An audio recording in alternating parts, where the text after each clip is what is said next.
Mapa Bus Terminal o Paliparan, dagsana ang mga pasaherong papauwi ngayong holiday break.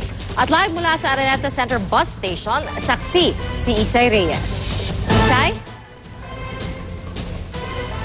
Pia, tinatayang aabot sa 12,000 katao yung umuwi sa kani-kanilang mga probinsya mula rito sa Araneta Center Bus Terminal. Pero sa mga oras na ito ay hindi na gaanong marami yung mga tao na nakapila o nag-aabang dito.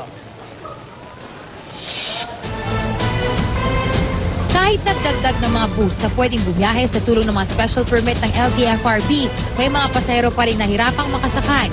Gaya ni Aling Leonides at kanyang mga kaanak na walang makuwang tiket pa Samar mula kaninang umaga. Alas 9 na hindi maramdaman. Kung na kami anak ko doon sa ulit ko. Hindi na kayo makakabiyahe. Nasa 20 na narap kami.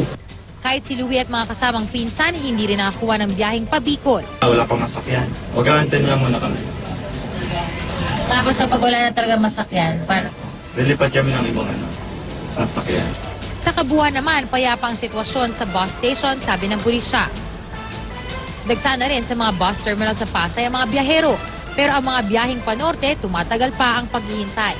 Naiipit kasi sa trapiko sa EDSA ang mga bus galing NLEX. Para makagaan sa trapiko ng mga biyaheng panorte, pansamantalang binuksan ay ikalawang bahagi ng Tarlac Pangasinan La Union Expressway o TPLEX. Yan ang Carmen Ordaneta City Expressway na 14 na kilometro ang haba. Isasara ito ulit sa January 5 para tapusin ang ilan pang bahagi.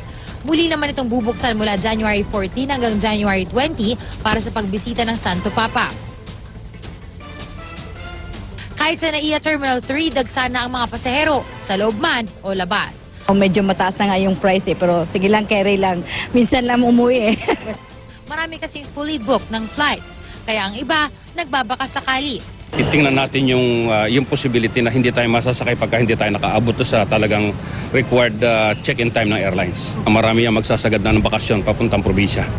Marami na rin pasahero at mga nag-aabang sa NAIA Terminal 2 at Terminal 4 o Domestic Terminal. Mahigpit pa rin ang seguridad sa Paliparan.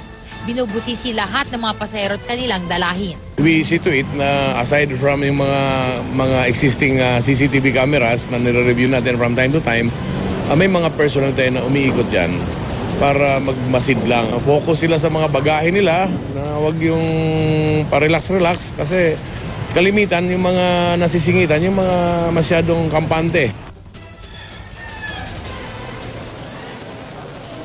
Samantala, Pia, ayon sa pamunuan nga ng terminal ay maaaring mas lumaki pa yung bilang ng mga pasahero hanggang sa bisperas ng Pasko. At live mula rito sa Araneta Center Bus Terminal, ako si Isay Reyes, ang inyong saksi.